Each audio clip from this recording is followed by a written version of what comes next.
Shikues të nderuar, ju përshëndes, jemi në minutat e editarit informativ në RTS Gjirokastra, ku ndër të tjera sot do të keni mundësinë të ndiqni. Emigrantët shqiptarë nisin kthimin pas përfundimit të pushimeve në vendlindje, ndërsa situata në pikën kufitare të Kakavijes raportohet e qetë dhe pa radhë pritjeje. Gjatë 24 orëve të fundit, blut e kufirit kanë përpunuar rreth 12.000 shtetas, me mbi 6.000 dalje drejt Greqisë, ndërsa në lëvizje kanë qenë edhe mbi 3.000 automjete. Asim Zeneli i Gjirokastrës po përjeton një verë ndryshe. Rikthimi i emigrantëve dhe vizitat e turistëve kanë sjellë më shumë gjallëri në fshat ku natyra dhe jeta tradicionale mbeten të paprekura. Banorët vijojnë punët e stinës në bujqësi e blegtori, ndërsa vizitorët gjejnë qetësi, mikpritje dhe atmosferën autentike të një fshati shqiptar. Odeoni i Gurti i Gjirokastrës u shndërua në një skenë ku kultura europiane u bashkua përmes gjuhës universale të muzikës. 75 instrumentistë të rinj nga 18 shtete sollën një koncert të veçantë, duke përcjellë për te emocioneve artistike dhe mesazhin e bashkëpunimit, mirëkuptimit dhe paqes mes popujve. Luzati i Tepelenës u kthye në një hapësirë ku arti bashkëkohor takoi historinë dhe traditën. 15 artistë nga 9 vende të botës, mes tyre Shqipëria, Italia, Ukraina e Australia, sollën krijimet e tyre duke interpretuar përmes artit kujtesës dhe identitetin e zonës. Aktiviteti u shoqërua edhe me muzikë popullore në një ndërthurje të veçantë mes modernes dhe traditës shqiptare. Ju njohim tani më gjërësisht. Emigrantët shqiptar nisin kthimin pas përfundimit të pushimeve në vendlindje, ndërsa situata në pikën kufitare të Kakavijes raportohet e qetë dhe pa radhë pritjeje. Gjatë 24 orëve të fundit, blut e kufirit kanë përpunuar rreth 12.000 shtetas me mbi 6.000 dalje drejt Greqisë, ndërsa në lëvizje kanë qenë edhe mbi 3.000 automjete. Muaj gush shënon një fluks të shtuar të emigrantëve që kthehen në Shqipëri për të kaluar pushimet pranë familjarëve të tyre, por edhe të vizitorëve të shumt. Vetëm në 24 orët e fundit në pikën kufitare të Kakavijes janë përpunuar 11.984 shtetas, nga të cilët 5.538 prej tyre kanë hyrë në territorin shqiptar, ndërsa 6.446 kanë dalë nga territori ynë. E kaluat pushimet në Shqipëri? Kaluan pushimet, po. Sa ditë qëndruat? 10 ditë. Ku i bët pushimet? Bregdet. Si u duket shërbimi, pritja këtej? Shiko, unë s'lëviza dhe shumë, asë në Saran nuk u futa fare, po atje në Bregdet që me familje është mirë, po mos të lëvizesh edhe shumë. Do me thënë të vesh në një vënd si që bëra unë si vjetë. S'piti ka fare, jo, edhe tani na bosh është. S'kam fare, s'kishte fare lëvizje. Krahasuar me vite tjera, si e vlerëson? Shumë më mirë, shumë më mirë, shumë më mirë. Çdo vit, po. Sa ditë qëndruat në Shqipëri? Një javë. Ku i bët pushimet? Shkodër. Si ishte? Shumë mirë. Në Velipoj vajta në plazh, shumë mirë. E ka ndryshuar shumë. S'ka vënë sfare. I gjysë mora 2 doganat. Dikur kemi pas prit 7 orë, 8 orë. Ku i kaluat pushimet? Në fshat. Atje ku na merr malli, në Arës. Kishim edhe festën e fshatit, edhe u kënaqëm. Si u duket Shqipëria? Shqipëria është vendlindja jonë, është dashuria jonë, dashuria nuk humbet. Kur nisi me andeja, ajo është e para që mendojmë. Sa orë do rrim këtu. Megjithatë, çik më ndryshe, kanë më mirë. Moldova. How many days stay in Albania? Kemi qëndruar 10 ditë me pushime në Shqipëri dhe na pëlqeu shumë këtu. Vizituam Sarandën, e cila është shumë e bukur dhe mjaft interesante. Do të doja ta vizitoja sërish Shqipërinë dhe konkretisht Ksamilin. Ne apo Pogonja për Klumon. Qëndrova disa ditë në zonën e Pogonit. Isha në fshat dhe kaluam shumë mirë atje. Ne planifikojmë të vim 2 herë në vit, në verë dhe në dimër. Vim kryesisht për festa. Vitet e fundit vijnë re lehtësime në dogan dhe nuk ka pritje të gjata. Për të shmangur radhët e pritjes, pala shqiptare ka shtuar sportelet, 3 në dalje dhe 3 në hyrje. Aktualisht situata në këtë pikë paraqitet e qetë dhe pa radhë të gjata, ndërsa autoritetet kufitare vijojnë të qëndrojnë në gatishmëri për menaxhimin e fluksit. Nepravishta në zonën e Libohovës po kthehet në një destinacion ku turizmi ndërthuret me natyrën, trashëgimin dhe traditat e prodhimit të vendas. Përmes shtigjeve të saj, vizitorët mund të zbulojnë monumente e kulture, oborre e prodhuesish ku shijohet vaji i ullirit si dhe mikpritja e familjeve të zonës. Një guidë për nepravishtën turistike u promovua edhe nga kryeministri Edi Rama, i cili veçon ecjet në kodrat e Buretos, shijimin e mjaltit dhe kontaktin me natyrën e produkteve autentike të zonës.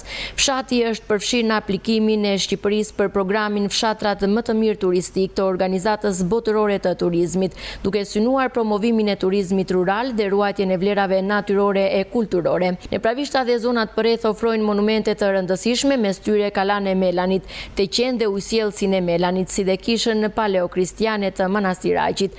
Në territor shtrihen edhe gështënjat e Nepravishtës, ndërsa pranë fshatit ndodhet burimi i Nepravishtës, një monument natyre me ujë të ftohtë të kristalt. Një udhëtim në Nepravisht nuk është thjesht një vizitë turistike, por një përvojë mes historisë, natyrës, shijeve lokale dhe mikpritjes së jugut. Asim Zeneli Gjirokastrës po përjeton një verë ndryshe. Rikthimi i emigrantëve dhe vizitat e turistëve kanë sjellë më shumë gjallëri në fshat, ku natyra dhe jeta tradicionale mbeten të paprekura. Banorët vijojnë punët e stinës në bujqësi e blegtorin, ndërsa vizitorët gjejnë në qetësinë, mikpritjen dhe atmosferën autentike të një fshati shqiptar. Fshati Asim Zeneli, pjesë e njësisë administrative Antigone në bashkinë Gjirokastër, këtë verë po përjeton një gjallëri të dukshme. Jo vetëm emigrantët që kthehen çdo vit në vendlindje për pushime, por edhe turistë të shumë të vendase të huaj po e vizitojnë gjithnjë më tepër këtë zonë me vlera të veçanta natyrore dhe kulturore. Rrugicat e qeta dhe atmosfera tradicionale i japin fshatit një jetë të re gjatë sezonit veror. Kanë ardhur emigrantët, më kanë ardhur mbesat e një prete, më kanë ardhur këtu. Tashi u larguan ikën. Ka nostalgji për fshatin? Kanë shumë, sidomos për Asim Zeneli, fshati i bukur shumë. Se është afër qytetit, po është fshati i mirë. Kanë punuar shumë këtu. Po turist këtë vit? Turist vinë aty. Vënë sidomos. Vënë në Antigone lartë. Atje vënë. Ka dhe bujtina, ka shumë bujtina. Vënë, njerëzit flenë këtu, bëjnë. Pasaj vinë francezë që vinë me makinët e tyre apo stafat ata vinë aty, te fusha sportit aty vinë. Mos a prek për emigrantët. Ja, u kam një djale 3 vajza. Vajzat i kam të 3 këtu në Gjirokastër. Djalin e kam në Zvicër. Erdi si vjetë? Erdi në një 15 ditë, vajti dhe një javë në plazh, do vi prap na 5 shtatori. Ka merak për mua, se më ka vetë. Ka nostalgji për fshatin? Shumë. Bile thonë se me të dalë që të dalim në pension, thonë, këtu e kanë shpiti, pra ndaj duan të amanë çdo gjë të ngrehur, si thonë, në këmë. Po vizitorët e huaj, sa e duan fshatin tuaj? E duan shumë, e respektojnë, e preferojnë. Ne kemi Antigone në lartë, shkojnë dhe në Antigone, edhe këtu pëlqen janë bërë në fshat dhe shumë bujtina. Në datën 8 kishim festën e fshatit, edhe kishte një pjesëmarrje të papar, nuk. Është mirë që zhvillohen këto festat? Jo mirë, po shumë mirë. S'ka asgjë të keqe, përveç të mirës. Takojnë brezat. Kishte njerëz, kishte djemë të ri që janë kanë ikur, 10 vjetë që kanë ikur më shumë. I takova atje unë dhe një 2 nuk i njoha. Pastaj më vonë i njoha se kush qenë. Ka nostalgji për fshatin? Shumë. Bile kanë bërë një nisëm këta djemë të ri, janë në emigracion. Dhe duan të rregullojnë këtë vijin e vaditjes. Po ta realizoni, thashu do bëni gjën më të mirë. Inshallah e bëjnë. Banorët e fshatit, edhe pse në pjesën më të madhe janë të moshuar, vazhdojnë të jenë aktiv dhe të përkushtuar ndaj punëve të stinës. Ata merren me bujqësi, blegtori dhe kujdesin për tokat, duke ruajtur me fanatizëm traditat e trashëguara ndër vite. Për ta puna nuk është vetëm domosdoshmëri, por edhe një mënyrë për të mbajtur gjallë identitetin dhe kulturën e zonës. Kemi baçe këtu ne, edhe me zonjën bashkë. Çfarë keni mbjellë? Kemi domate, speca, partigjane, nga gjitha llojit kemi në ato. Punoni në mëngjes shpejt? Po, ngrihemi, të fakt, drejtë ngrihemi. Unë për veti me bëj një lëvizje rreth një 3 kilometro, iki vete vi. Kurse plaka miret me baqen, miret me speca, me partizane, me të tëra këto që ka të. Sa vjeç je nëna? 86. Vazhdon punon akoma? Po. Ja ngrihem në mëngjes në orën 5:30, se vjen dhe ujë, se uajmë qik për ujë, është me orar, merë me nojnë punë, kam ja 15 copë blet këtej, jo i shikoj, jo hethuj, jo bëj pastrim të koshtit, jo vadi të rrushin, jo punër akështë. Vetë kujdeseni? Po, vetë. Burë më ka vdekur vajta 1 vit e gjysmë. Po për të mbjell, çfarë keni mbjell? Për të mbjell, kam mbjell vetëm ullisi jetë, nuk kam mbjell asë një perim këtu. Se më bjen vajzat, një që jam mund të ashtë. Po banorët e tjere vazhdojnë punën? Po, të gjithë merren me punë, kush më shumë e kush më pak si pas mundësive, po perim me mjellën. Të gjithë mjellën perime, kanë dhe vresht, kush është janë më të rina, mosha 60 vjeç, e lartë, merren dhe me, kanë bërë vreshtari, kanë mjellë lajthi, kanë mjellë ullinj të tëra. Vetëm merrem me baqeme. Me çfarë i keni mbjell baqet si vjetë? Na të gjitha, na pak për vete tonë, jo për të shitur. Po banor që i shesi nuk ka? Jo, s'ka këto, na sëmëtërel jo. Ka patur qik më përpara, po tani s'ka njeni. Kjo ndërthurje mes rikthimit të emigrantëve, interesit të turistëve dhe përkushtimit të banorëve vendas po i jep fshatit Asim Zeneli një frymë të re zhvillimi. Vizitorët gjejnë këtu jo vetëm natyrë të bukur dhe qetësi, por edhe mikpritjen karakteristike të zonës. Kjo e bën fshatin një destinacion gjithnjë më tërheqës për çdo që kërkon të njohë jetën autentike rurale shqiptare. Odeoni i Gurti i Gjirokastrës u shndërrua në një skenë ku kultura europiane u bashkua përmes gjuhës universale të muzikës. 75 instrumentistë të rinj nga 18 shtete sollën një koncert të veçantë duke përcjellë përtej emocioneve artistike dhe mesazhin e bashkëpunimit, mirëkuptimit dhe paqes mes popujve. Në Gjirokastër mbrëmjen e djeshme, 75 instrumentistë të rinj nga 18 shtete të ndryshme interpretuan në një koncert të veçantë. Koncerti me muzikë klasike Harmonia Europiane në Gjirokastër promovoi në qytetin e Gurt vlerat europiane. Të rinj pjesëmarrës përmes muzikës ndërtuan ura mirëkuptimi, bashkëpunimi dhe paqeje. Koncerti u shfaqe në Odeonin kulturor në zonën muzeale duke tërhequr interesimin e ardashësve dhe turistëve të shumtë. Programi i koncertit përfshinte pjesë instrumentale të autorëve shqiptar dhe të huaj, duke sjellë një udhëtim muzikor plot energji, emocion dhe frymëzim. Është kënaqësi të jem në Gjirokastër dhe shumë kënaqësi të luaj me orkestrën e Verinorët Ballkanit dhe këtu do të kemi shumë të rinj që vinë nga shumë shtete ndryshme dhe shpresoj të kënaqeni. Pjesëmarrja në këtë koncert shënon vizitën time të parë në Shqipëri. Jam shumë i kënaqur që ndodhem në Gjirokastër, ku do të prezantojmë koncertin. Ishim në Shkodër, ndërkohë do të jemi edhe në qytete të tjera. Dëshiroj të them që po ja kalojmë shumë bukur. Përgjatë sezonit të verës në Gjirokastër po organizohen aktivitete të shumta kulturore, të cilat tërheqin interesimin e turistëve. Luzati i Tepelenës u kthye në një hapësirë ku arti bashkohor takoi historinë dhe traditën.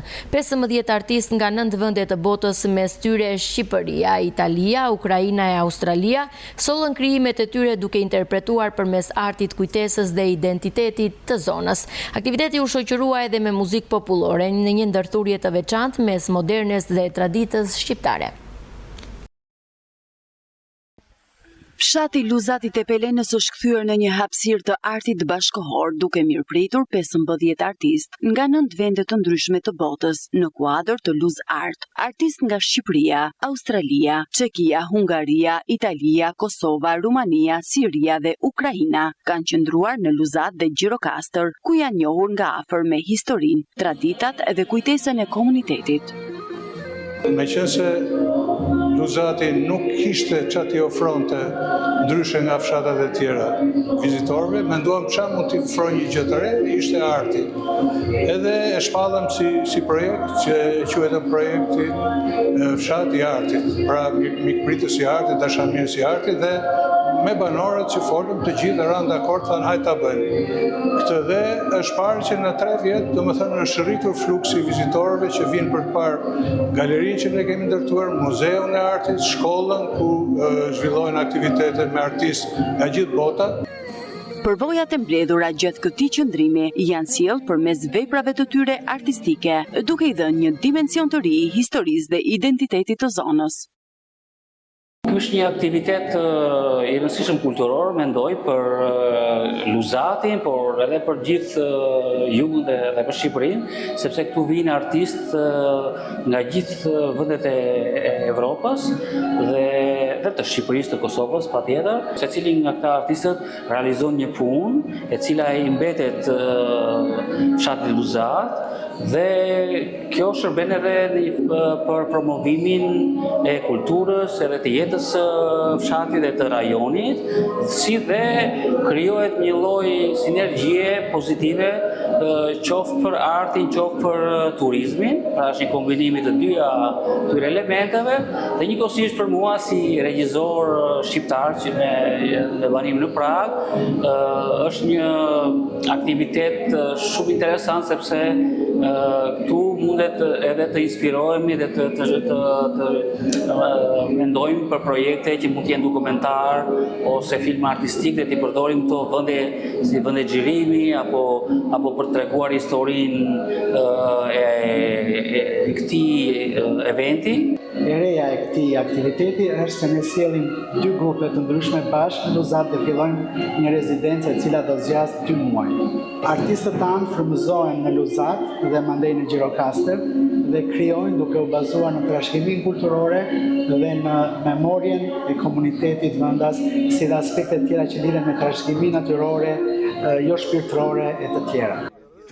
Ekspozita është çelur në ambientet e shkollës Sejt Demiri, e cila përkohësisht është ndëruar në një galeri të artit bashkëkohor. Përmes Luz Art, arti ndërthuret me trashëgimin dhe jetën e komunitetit, me synimin për të promovuar vlerat kulturore të Luzatit dhe për të rijetëzuar memorien lokale përmes një gjuhe të re artistike.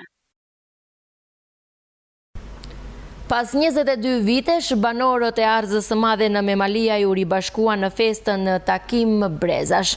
Të ardhur edhe nga emigracioni, 10 banorë festuan së bashku me muzikë popullore dhe valle, duke rikthyer kujtimet dhe traditat e fshatit. Aktiviteti synon të forcojë lidhjen e komunitetit dhe të kthehet në një traditë të përvitshme. Pas plot 22 vitesh, fshati Arës e Madhe në njësinë administrative Luftinj Bashkia Memaliej është rikthyer në vëmendje përmes një aktiviteti të veçantë që bashkoi banorët vendas dhe ata që jetojnë në emigracion. Festa takim brezash solli emocione, kujtime dhe një atmosferë festive që rrallëherë përjetohet në këtë zonë. Të pranishëm në këtë organizim ishin 10 banorë të fshatit të ardhur nga vende të ndryshme të botës, të cilët u rikthyen për të festuar së bashku me familjarët dhe bashkëfshatarët e tyre. Aktiviteti u shoqërua me muzikë, valle tradicionale dhe momente të shumta që risollën në kujtesë historinë dhe traditat e fshatit.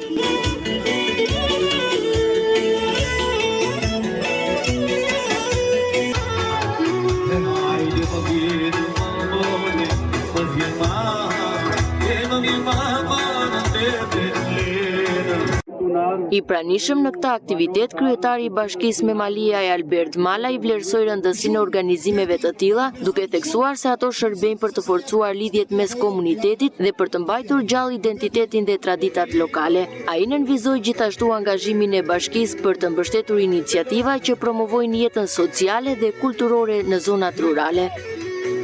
Festa takimi i brezave është një nga festat e cila bashkon brezat, bashkon njerëzit, sepse vitet e fundit Shqipëria po njeh një shpopullim e cila është një plagë shumë e rëndë e shoqërisë tonë. Por ne kemi treguar këto vitet e fundit që dashuria për vendlindjen, dashuria për fshatin, për zonën, për qytetin, për trojet është e paimagjinueshme dhe ju e keni treguar sonde me këtë pjesëmarrje kaq madhështore që realisht unë nuk e prisja të ishit kaq shumë zonë. Nga ana tjetër, organizatorët e festës u shprehen se ky aktivitet erdhi si një nevojë për të ribashkuar brezat dhe për të krijuar një traditë që mund të vazhdojë edhe në vitet e ardhshme. Pas shumë vitesh po takohen breza të rinj me ata të vjetrit që s'e njohin njëri tjetrin, gati 30 vjet të larguar. I ka munguar shumë fshatit, por shpresojmë që si ky takim të vazhdojmë çdo vit. Ne kemi folur me të gjithë fshatarët për të bërë dhe një organizim që në mod ta bëjmë akoma më mirë, sepse si vjet mbas kaq shumë kohë edhe mbase nuk jemi të gatshëm si mund ta bënim akoma më mirë. Është një pjesëmarrje jashtëzakonshme, nuk e prisnim asnjëherë që do kishte kaq shumë njerëz. Por ja që të gjithë mlodhen për këtë ditë, ju falenderojmë të gjithë. Organizimi i festës të fshatit Arrës është bërë pas 22 vjetësh. Është bërë në 2004 dhe ne na lindi ideja që ta organizonim sërish si vjet këtë vit. U munduam edhe me ndihmën na ka ndihmuar shumë dhe kryetari i bashkisë me Maliaj dhe një rol të veçantë dhe një përkushtim e ka edhe Desjan Adil Hoxha. Ky djalë që bashkë me mua dhe me kryeplakun Sokol Çibukun, pothuajse kemi organizuar këtë. Nuk është se kemi bërë një organizim perfekt, por me dëshirën e mirë njerëzit u kënaqën jashtë masë, sepse qëllimi i takimeve është çmallja, është takimi i brezave. Aty na erdhën që nga Amerika, Qemal Zylo, Agron Çibuku, Gramos Hoxha, të tjerë nga Greqia. Edhe vetë banorët, veçanërisht ata që jetojnë në emigracion, e përshkruan këtë festë si një moment të veçantë të rikthimi. Po, unë vi çdo vit në fshat, e dua shumë fare në fshatin tim, si vjet erdha për festën, edhe në mod do të organizojmë, besoj, më mirë akoma. T'ja kalojmë më mirë, është takim brezash, vjem dhe fëmijët tanë që të njihen me të tjerë fëmijë, që të dinë për ardhjen tonë, nga jemi lindur, nga jemi rritur. Takim brezash në Arrës të Madhe nuk ishte thjesht një festë, por një dëshmi e gjallë e lidhjes së fortë që banorët kanë me rënjët e tyre, duke e kthyer këtë aktivitet në një piknisje për tradita të reja në komunitet. Ishim në minutat e ditarit informativ në RTS Gjirokastra. Unë ju falenderoj për vëmendjen, ju uroj shikim të këndshëm të programeve tona në vijim. Bashkë, mirupafshim.